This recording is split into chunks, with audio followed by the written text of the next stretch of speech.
Assalamu alaikum wa rahmatullahi wa barakatuhu. I welcome you to another episode of this program, Islam is Beautiful, a program that is designed to let you appreciate yourselves as Muslims and let you add value that adds value to your life as an individual. My name is Salma Aditusulawal. Thank you for joining us.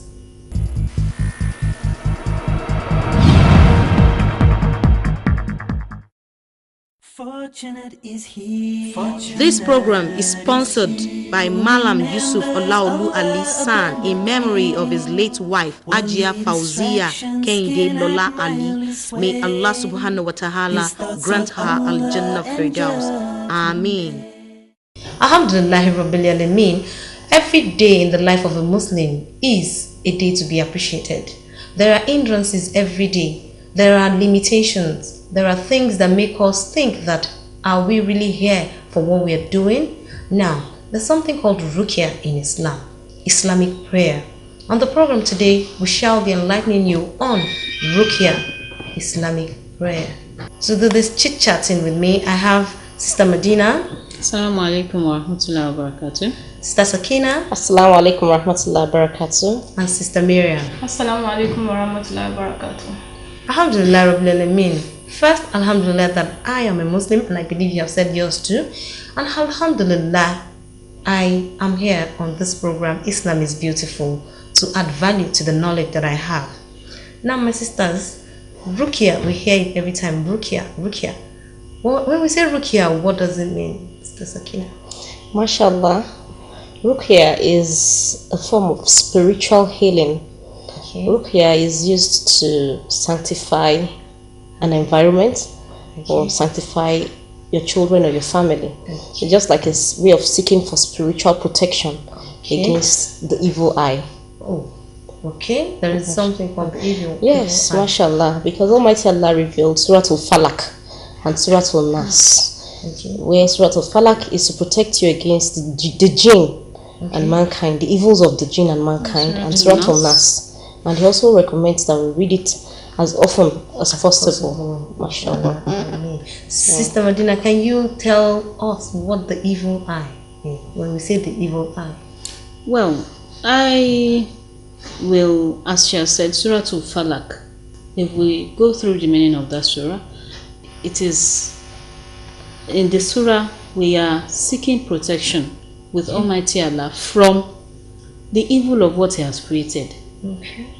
Which means there are some beings, there are some creations of Almighty Allah that maybe to hurt you or to harm you. And they are Allah's creatures. They are Allah's creations. He also said it in that surah. Okay. I seek refuge in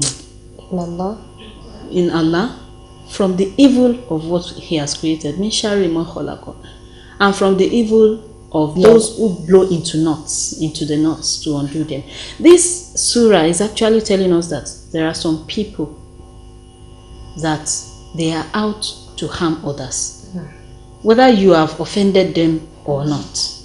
So by saying these prayers, these surahs, they have taught us that Surah Al-Falaq, Surah Al-Nas, when you recite them, maybe when you are going to sleep or when you are going out for the day or anywhere you recite them, they are protecting you against these evils. So this is my own little understanding of evil eye.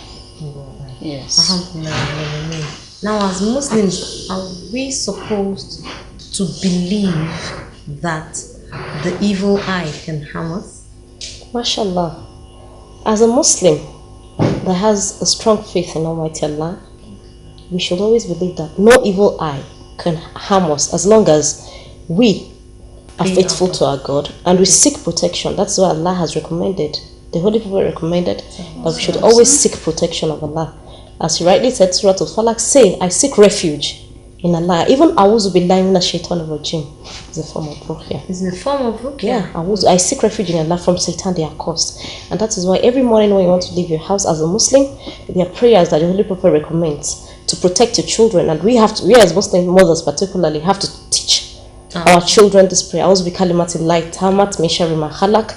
A'udhu bi kalimatillahi tammat min kulli shaytanin wa amat. And series of so many prayers And even if you don't even know all this, I was learning a shaitan regime. Yes. It's enough to protect yourself and your family. Yes. And as much as possible, Surah to Falak and Nas, Ayat al-Kursi, every verse of the Holy Quran is a prayer. Yes. MashaAllah. Islam has given us all this. You want to enter the toilet, Allahumma inni a'udhu min al-khubuthi wal khaba'is. You are seeking refuge against those things that you can see and those things that you cannot see that can harm you. So every aspect of life in Islam, you have certain prayers to say to protect you against those things, that because we don't know everything.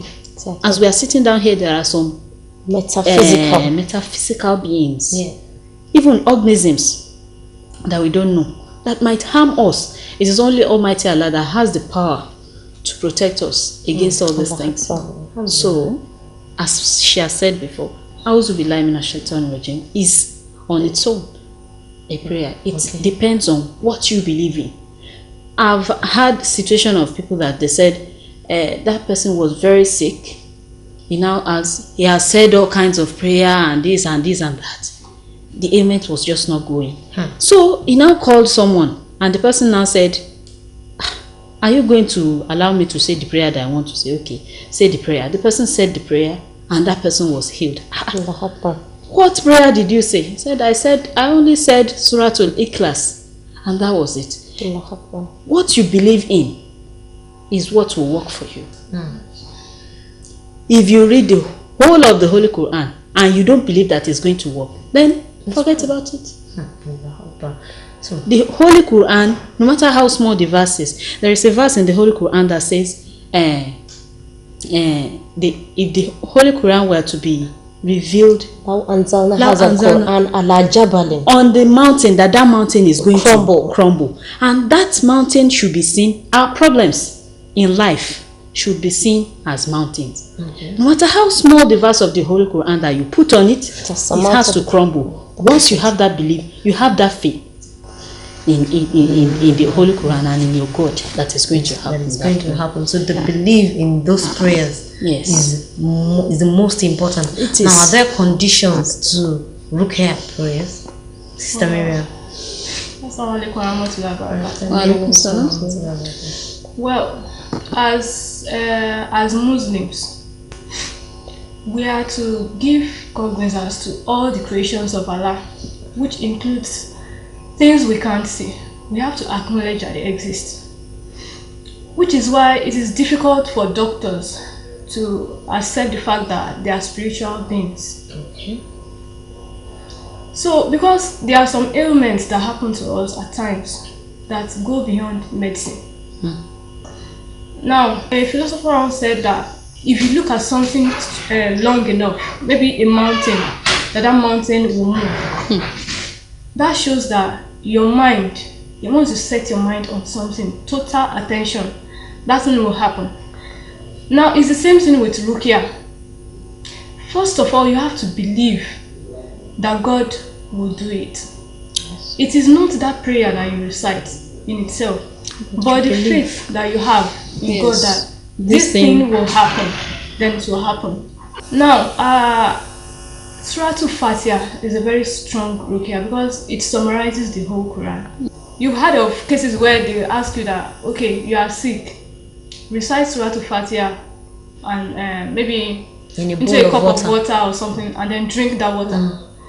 If you do it and you are like, this thing can't work, you are doubting. It's the same thing with prayer, ordinary prayer. If you are praying to God and you are like, God answer my prayer, you are already doubting what God can do.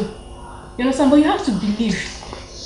That's the main part of Ruqyah. So the first condition is to believe that it will work for you. It will work MashaAllah, to add to what you said, one of the attributes of Surah Al-Fatiha. Surah Al-Fatiha has a lot of names. One of the names is Ruqyah to the Quran. Yes. That means it's a cure for every kind of problem. It's automatically during Ramadan, there's this group that I belong to. They sent a message once, and I read it like a story that a woman was being disturbed. So the husband took her to an imam who said, okay, she would need Ruqyah. And so when he started doing some prayers, some being started talking to this imam, and the being was like, I want to destroy this woman. The imam could hear the voice, I want to destroy this woman. And the imam asked, why? He said, because I like her and I want to destroy her marriage. Right. And the imam was like, why would you want to destroy her? Because I don't like her husband. Okay, the imam said, okay, please, you have to leave her. As in, he was saying the prayers, and the jinn now said, I'm going to come inside of you. The imam said, okay, you can come inside. Then he said, no, I can't come inside because you have said a prayer this morning before leaving the house.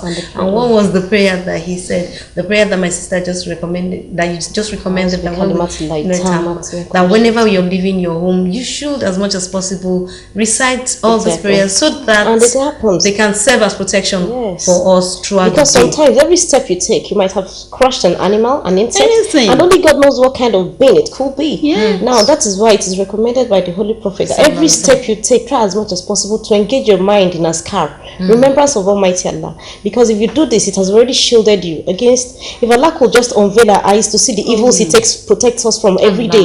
So it is just important for us to pray, particularly as mothers, for our children. Every step they take should be guided. Just play around. Especially that have little babies. We have little babies. You just leave them in the custody of anybody. Pray for them.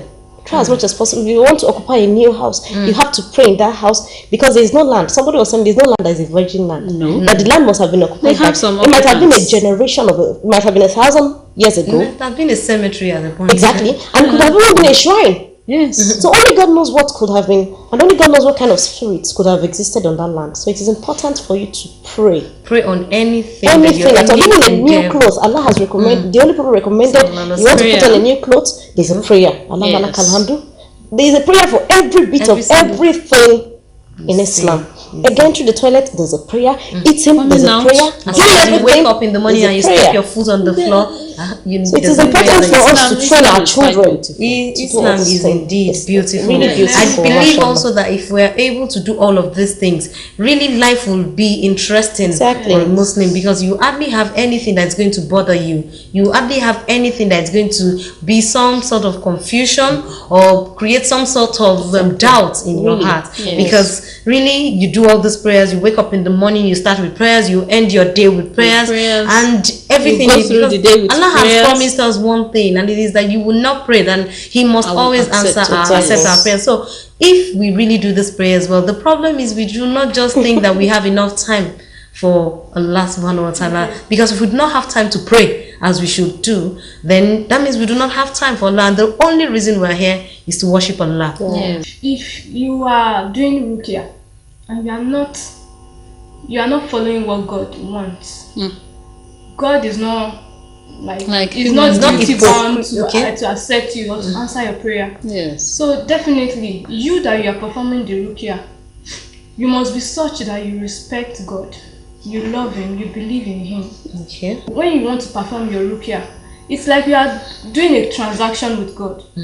I have done my duty, I have served you. I'm not requesting something from you. You understand? Then another thing to add is Ruqyah is mainly for preventive measures. You don't have to wait for that thing to happen before you now start. That's why finding curative measures. Prescribed prayers for us. Yes. Like Surah to Kaf, the first ruku and the last ruku, you are required to read it in the morning before you go out. The last 2 verses of Surah to Baqarah, the last 16 chapters of the Holy Quran. These are many prayers that you have to read. They are preventive measures, because there are times that you will feel it, even if you are spiritually blind. There are circumstances when something happens to you and you won't be able to explain the feeling that you get. Yes, you feel strange. You feel strange. It happens. You understand? That should tell you that there is a level of existence beyond the physical. Beyond the physical. Level of existence. And I hear this thing every day, that there is nothing that happens in the physical that has not been finished in the spiritual world before it happens here at all. So that we must realize that Allah has not promised us a smooth journey. He has promised us a safe landing. If only we do it as we should. Like he said in Surah Al-Baqarah, verse 187, where he said, "Why is Asalaka a'udhu billahi minash shaitanir rajim, bismillahir rahmanir rahim. Why is Asalaka ibadi anni fa inni qarib ujibu da'wata da'i iza da'ani falyastajibu li wal yu'minu bi la'allahum yarshudun." That when my servants call on me, tell them that I am listening to them and I accept their prayer. But they should do what they too should fulfill the condition. Falyastajibuli. They should worship me. They should worship me. They should obey my injunctions. It's simple. It's simple. When you tell a child doing something else and expect when you tell a child, you are not supposed to do this, you are not if you do this, I will not do this for you. If you do this, the child will now go and break your the rule that you have given as to the reward child. And punishment. Definitely you will first want to punish that child that okay, I told you not to go to that place and you went there. I'm not going to give you what I said I will give you. That's just it. That's just it. May Allah subhanahu wa ta'ala accept our prayers. It is simple logic. It is simple. Do as Allah has commanded us to. Obey Allah's injunction. Take to the rules. Say your 5 daily prayers. Do all that Allah has asked you to do, and inshallah everything you ask from Him will be given. It is as simple as that. And we have just heard that Ruqyah is not something you should wait till the ailment comes upon you. It's a preventive measure. It's special prayer in Islam that you're supposed to do and imbibe in your generations, your children. It is when you imbibe it in your children that you can also give it to their own children. Generation. And let us know that nobody in life is special, that is beyond trial, which means that it is important that you pray. And these prayers are things that you can easily know around if you are willing to learn them. May Allah subhanahu wa ta'ala make it easy for us, because we think that we cannot take this issue from beginning to the end. We are going to be recommending to you this beautiful Islamic literature for your understanding of this topic of discuss. Bismillah.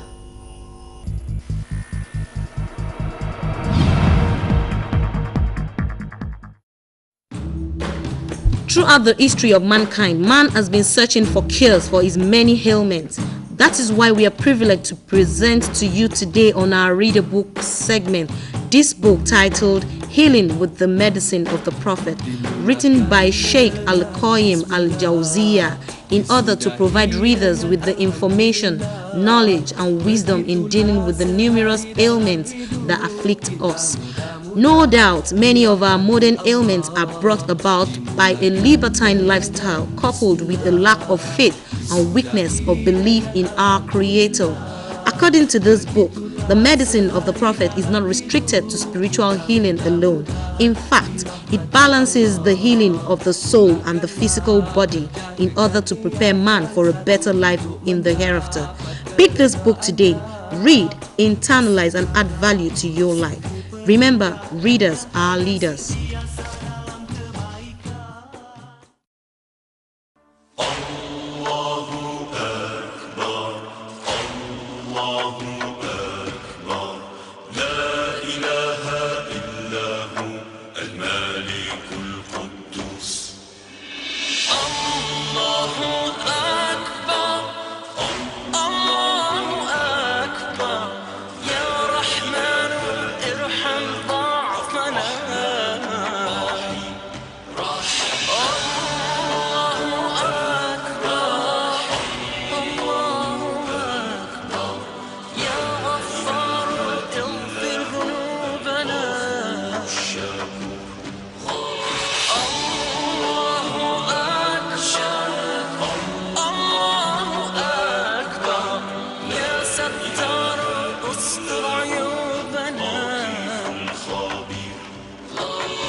أجب دعانا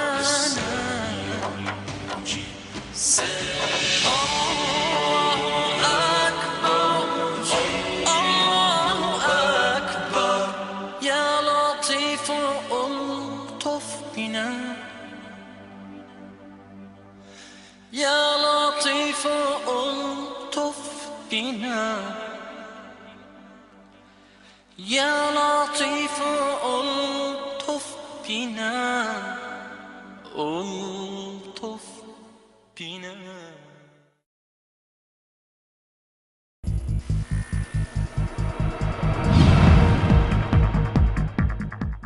Alhamdulillah Rabbil Alameen, this is the facts that we think you should know for this week.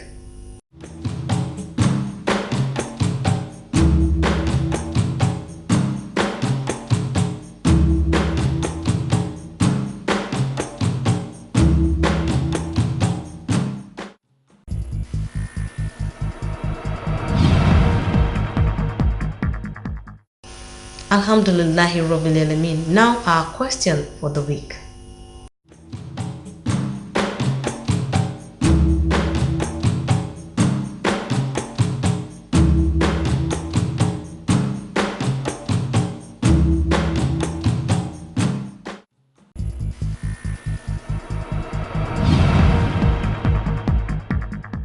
Mashallah. Now, my sisters, if as a young mother out there, I know that all these things that I have heard from the sisters on Islam is Beautiful set, there are things that yes, I should be able to do, but I don't know how to go about it. I don't know how to learn it. All these prayers they were saying, it's easy for us because we know it. Some people, it seems like Greek to them. How would you advise? In one word, please advise the mother, the sister, and the young Muslima out there that is still seeking, that's not a mother yet, but still hoping to become a mother someday. Advise how do you think these things will be easier for her? MashaAllah. For the mother, for the sister, for the young growing lady, first of all, believe in Almighty Allah, because that's the greatest of everything. If you have believed, if you have a very strong faith in Almighty Allah, even if you don't understand Arabic and you say in the name of Allah, the gracious, the merciful, you have already protected yourself. So try as much as possible. While you do that, there's nothing as good as speaking Arabic language. So try as much as possible The language to now the learn Quran was the revealed, language its of the Holy originality. Prophet. Yeah, learn the originality. That's just it. May Yeah. Allah make it easy. And then the Holy Prophet Muhammad Sallallahu sallallahu alaihi alaihi wasallam told us that it is our duty to seek for knowledge. Exactly. Learn. Those people that know it, it's not as if they were born with the knowledge. They learned it. They learnt it. So we should try as much as possible to Strive. learn. We should strive to learn. Yeah. And this prayer is just very short. A'udhu bi kalimatillahi tammat min sharri ma khalaq. Or A'udhu billahi minash shaitanir rajim, like the one I know. As we have said. So, Sister Miriam, what would you tell that young Muslima that is just finishing school, that is thinking, all these things, how would I start imbibing it? One thing I would like to point out is the fact that, especially women, we are fond of showing ourselves, let me just say showing ourselves, like flaunting all we have. That's a way of attracting evil forces to us. Yes. That's what is called the evil eye. When people envy you, you don't know the kind of person, you don't know the kind of spirit that's with someone, and that person can just look at you in such a way that you wouldn't even know that this thing can harm me. The person might even say you're beautiful, but Thank have you. something else in mind. So you have to minimize the way you go about with your things. You don't have to flaunt everything you have. That's the way. If you are saying I'll perform Ruqyah, but you are the one attracting the forces to yourself, it doesn't become effective again. Okay. So apart from having belief in God, like she said, and seeking for knowledge to add to the knowledge you have, you also have to be very careful in Modest. the way you Live your relate life. with people, in the way you live your life. All right. Alhamdulillah. Like Yorubas will always say, "Tishu enifa jina." May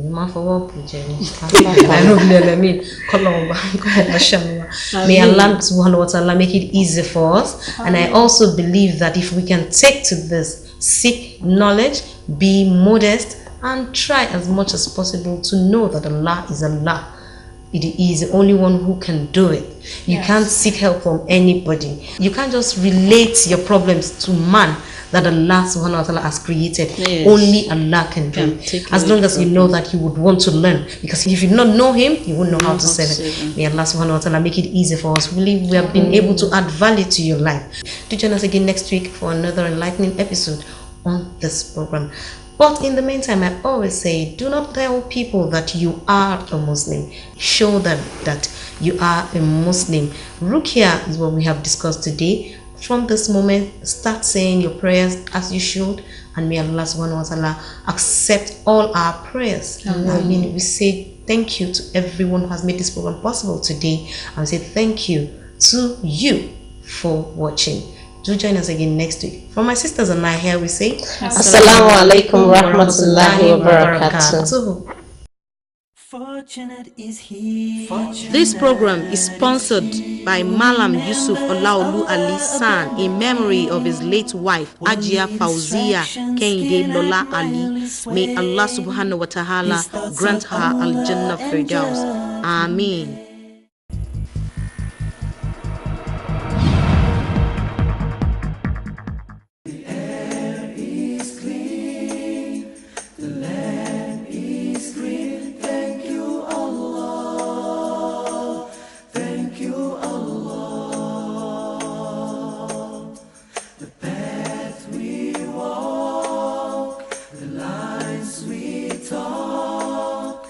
Things we